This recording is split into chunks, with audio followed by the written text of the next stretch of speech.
تعالوا النهاردة نعمل مع بعض الفطير المشلتت المورق الفلاحي اللي ريحته بتقلب الدنيا. من أكتر واحدة كانت فاشلة في عمل الفطير، وبفضل الله سبحانه وتعالى دي النتيجة اللي بدأت أوصل لها في الفطير المورق الفلاحي. والنهاردة كمان هقولك إيه كل الخطوات اللي كانت بتخلي الفطير معايا يفشل، ومش عيب خالص إن إحنا نتعلم ونغلط ونكرر لحد ما نوصل لنتيجة مرضية. سمي بالله وصلي على الرسول عليه الصلاة والسلام، وتعالوا نبدأ مع بعض وهقول لكم كل حاجة لحد ما وصلت للفطيرة الحلوة دي. أول حاجة معايا كوباية من الحنفية مليانة مية، ضفت عليها 3 معالق من السكر ودوبتهم خالص وركنتهم على جنب. هجيب كمان طبق عميق عشان هعجن فيه، ضفت فيه 4 كوبايات من الدقيق وعليهم نص معلقة صغيرة من الملح. ال4 كوبايات من الدقيق هيعملوا معايا الفطيرة الواحدة بس اللي هي اللي شفتوها معايا دي. تمام، وبتبقى حلوة يعني محملة ومشبعة، مش بتبقى رقيقة. خدت كوبايه الميه اللي دوبت فيها السكر ونزلت بيها على الدقيق وبدات ان انا اعجن.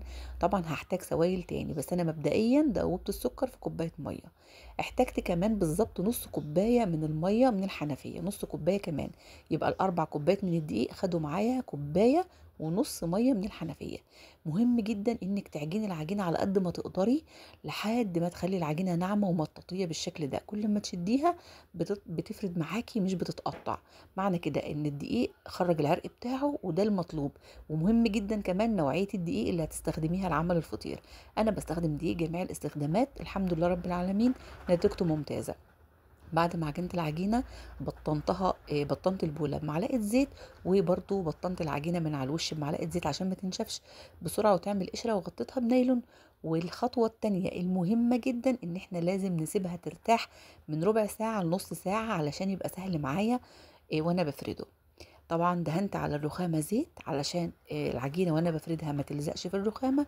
وبعد ربع ساعة تقريبا خدتها وبدأت ان انا افردها علشان اورقها بالزبدة او بالسمنة زي ما تحبي، وهقولك برضو لو هتستخدمي سمنة هتعملي ايه. والمرة الجاية ان شاء الله هعمله لكم بالسمنة. طبعا عشان العجينة مرتاحة بتفرد معاكي بكل سهولة، لو ما ريحتش العجينة استحالة هتفرد معاكي. مهما عملتي كل ما تيجي تفرديها هتلم معاكي زي الاستيك. بصوا بسم الله ما شاء الله كلها هوا، حتى بعد ما العجينه بتتفرد هتلاقوا في فجوات هوا باينه، الكاميرا مبيناها. بناخد من جوه لبره في الفطير، وحاولي ان هي ما تتقطعش منك علشان الزبده ما تخرجش منها. ولو اتقطعت مفيش مشكله كملي عادي. الزبده اللي هنبطن بيها الفطيره تكون زبده طريه بدرجه حراره المطبخ، ما ينفعش تكون زبده ساقعه عشان وانت بتفرديها هتقطع لك العجينه. فلازم تكون الزبدة بدرجة حرارة المطبخ، ونفردها شوية حلوين كده على الفطيرة. أما بالنسبة للتوريق فدي أسهل طريقة وأنجح طريقة بجد، ما شاء الله مليون في المية بصراحة، يسلم صاحب الفكرة. اول حاجه بجيب سكينه وبقطع الطرفين بتوع العجينه للاخر، وبسيبها من النص كده مقفوله زي ما موضح كده في الفيديو لحضراتكم.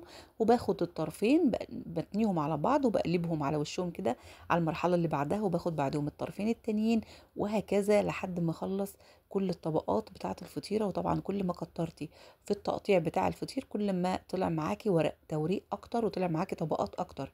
وطبعا الزبده اللي احنا دهنينها بتعمل عازل بين الرئات، فعشان كده الفطيره بتاعتك بتطلع مورقه مظبوط. بلمها للاخر وبقفلها كويس جدا بالشكل اللي حضراتكم شايفينه ده. وبعدين ببدا ان انا المها زي اعديها على شكل كوره بالطريقه دي، بلمها كده زي بقجه بالطريقه دي وبجمعها كلها كده بالشكل ده. وبجيب بقى صينيه وبكون دهنها بالسمنه او بالزبده زي ما تفضلي وبحطها فيها.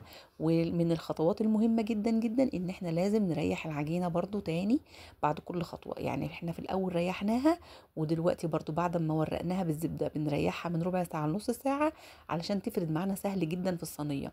اما بالنسبه لمقاس الصينيه دي صينيه مقاس 28، عامله مقاس الفطيره فيها حلو جدا.